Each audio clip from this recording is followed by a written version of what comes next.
The year-long wait is finally over, and Update 3 for Sonic Frontiers, The Final Horizon, is now upon us. New story, more playable characters, and a new Sonic form that would give even Perfect Cell a reason to worry. Whether you fall in the camp of why is this DLC so insanely difficult, or belong to the more gatekeepy just get good crew, doesn't matter at all to me. I had something else entirely on my mind, like how did they handle the characters? It's been a hot minute since any of these guys have seen the light of day besides cameos, especially so in terms of being playable, so it was important that Sonic Team get this right. Not only making them all fun to play, but also making sure their characters are on point, and that any contribution they make to the story is important. While everyone else is getting into internet fisticuffs about difficulty and perfect parries, these were the burning questions weighing heavy on my mind. So, as my blue boy himself suddenly remembered he used to say, let's do it to it. The story begins with Sonic upset that his friends had to sacrifice themselves for him, vowing to do whatever it takes to save them. Unfortunately for him though, he did this in earshot of Eggman, who wastes no time mocking him, pleading with Sonic not to bore him with speeches about the superpower of teamwork. I like the tension they added between Sonic and Eggman here, and I especially like that Sage puts herself between them. You could view this as her playing peacemaker, but I don't doubt for a second that she would have physically stopped Sonic had he kept going. As you might expect in your classic what if or would you like a redo scenario, Sage offers Sonic a riskier but more optimum path against the end. She can undo the sacrifice his friends made and bring them back, allowing them to try things another way. With its corruption temporarily halted by Sage, Sonic can head off to face the trials of the Ancients in the hopes of earning a new power, while Amy, Knuckles, and Tails work on collecting the Chaos Emeralds. They really nailed Sonic's snarky sarcasm here, as when Sage just blurts out the end result will be saving her dad, Sonic says, and the world too, right? And her response is just golden. It is his to conquer, so yes. Contrary to my ponderings in my character analysis of Eggman and Sage in Vanilla Frontiers, this makes me much more confident that Sage won't have too many crises of conscience when it comes to helping Eggman take over the world. She just flat out said as much, and Sonic's response is equally golden. Yeah, we'll cross that bridge when we come to it. It's really great to see Sonic's character finally done well again, especially after how rough he was during the meta era. And regardless of what you think about Roger Craig Smith or the voice direction given for this game, I think we can all agree that Sonic's character is finally back on track. Once Sage undoes everything and all of Sonic's friends return, Knuckles' first comment is about how he just tried to save him, so he's not doing it again. Stay classy, Knuckles. Nothing will undo that bro moment for me, so please stop trying. Sonic then fills them in on the new plan, and surprised to exactly no one, they're all on board and ready to help. Amy has to go around helping the Coco. Tails has to find a way to disable the ancient security. And Knuckles? Knuckles has to punch stuff. It's a team effort to unlock the emeralds, and each of them has to work to their strengths in order to get things done. Amy's compassion and kind heart, Tails' intelligence and technical know-how, and Knuckles' Amy very much leans into her rekindled love of fortune cards, and they now make up a huge part of how she plays. I'm not sure I agree with all the hate this new direction is getting, maybe that's just a nutty Twitter thing, but I do think her hammer is kinda neglected here, but at least she does still have it. Tails is still stuck in that self-doubt he had in the main game, but in the absence of Sonic, it's Knuckles who steps up to the big bro plate and sets him straight, saying that even Sonic had to ask them to pick up his slack here, just ask for help. I like that Knuckles and Tails have a good dynamic here. Up until now, you could nearly forget that Team Sonic was ever even a thing, so it's always great to get some assurance that that close friendship is still there. But anyway, back to Sonic. If he's never the same again and ends up mentally broken from here on out, it's because he spent 4 years climbing these f***ing towers. I'm sorry, I know I said this was all about the story and characters, but that shit had my nerves like... And before you tell me I should have just lowered the difficulty from hard, my small brain OCD wouldn't let me, okay? These towers serve as memorials to the pilots that gave their lives protecting the planet, and Sonic now has to scale them in order to get their blessing. Meanwhile, Amy, Knuckles, and Tails are getting a taste of what Sonic suffered through with his cyber corruption, as they too now start to feel its effects. Amy and Tails both expressed their shock that Sonic had to keep moving forward while suffering like this, and voiced their determination not to let him down. As for Knuckles, he simply can't let it stand that Sonic withstood this for 4 islands and he only has to do 1. That's enough to keep him going, and I love it. Tails even gets some sweet trash talking time. You never stood a chance against Sonic. Now you're up against all 4 of us. You should have quit while you were behind. Now that his friends have collected most of the emeralds, it falls on Sonic to earn the blessing of Master King Coco in order to push his power to the next level. Yeah, Sonic couldn't let that title go either, proving once again that he doesn't conform to social standing or titles and just flat out mocks him, saying that despite all his claims of grandeur, he's now just a rock in a chair. Probably a bit brutal, but very on point for Sonic. It really hammers home that anti-authority aspect of his character. Despite his rudeness, Master King Coco agrees to help. And by help, I mean, of course, the joke is now entirely on Sonic, as he's forced to take on a simulated fight against the Titans one after the other.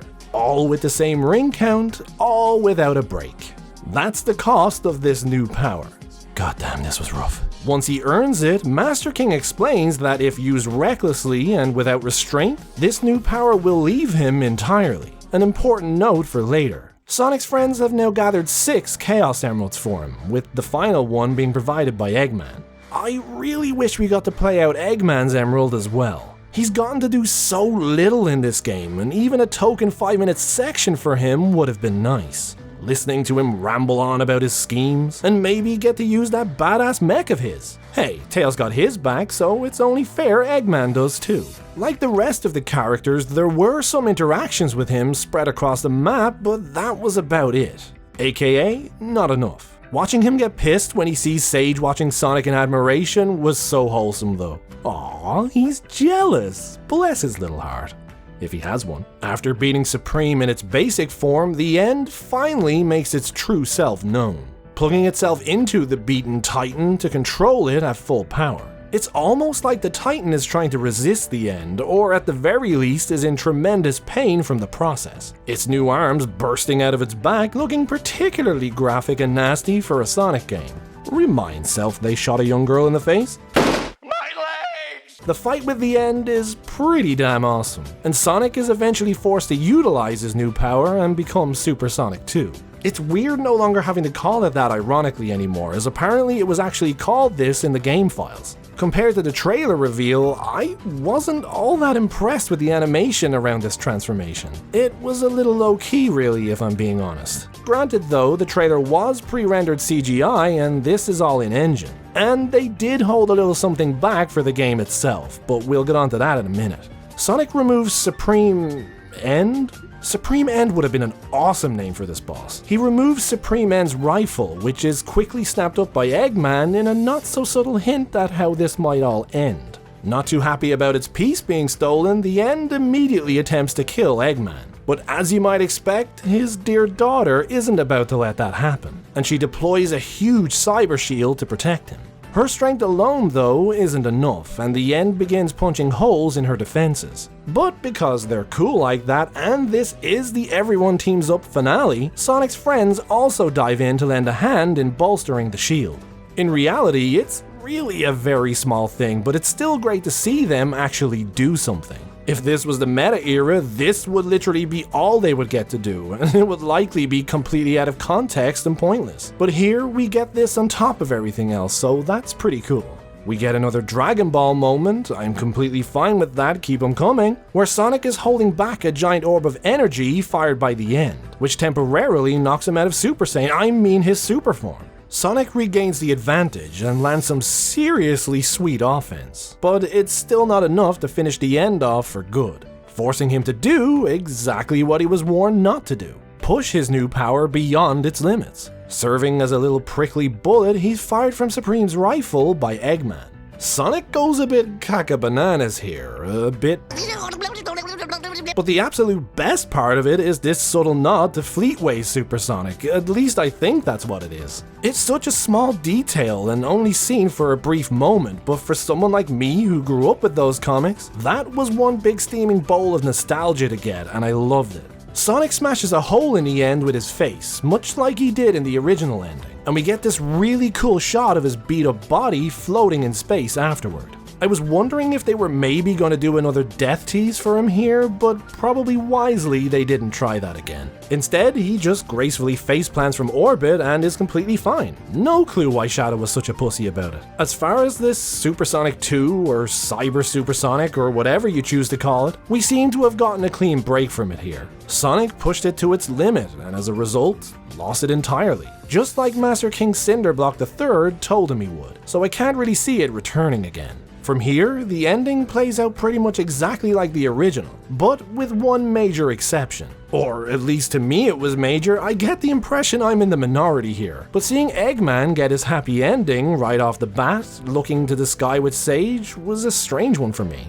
Don't get me wrong, this scene was really wholesome and I liked it a lot, but I'm not sure it had that same impact for me that the original did. Seeing Eggman hopelessly reaching out for Sage, knowing she was gone, will always hit those feels just a little harder for me. Of course, we all know he got her back in the end anyway, so materially both endings effectively have the same result, but depending on which ending is canon, or whether Sonic Team believe that even matters enough to clarify, I'm gonna assume it's this new one, Eggman not having that moment of despair will always be strange for me. It was such a huge deal for his character at the time. I made my feelings on this clear here. But anyway, that's only one minor thing, and it probably will never be referenced again anyway.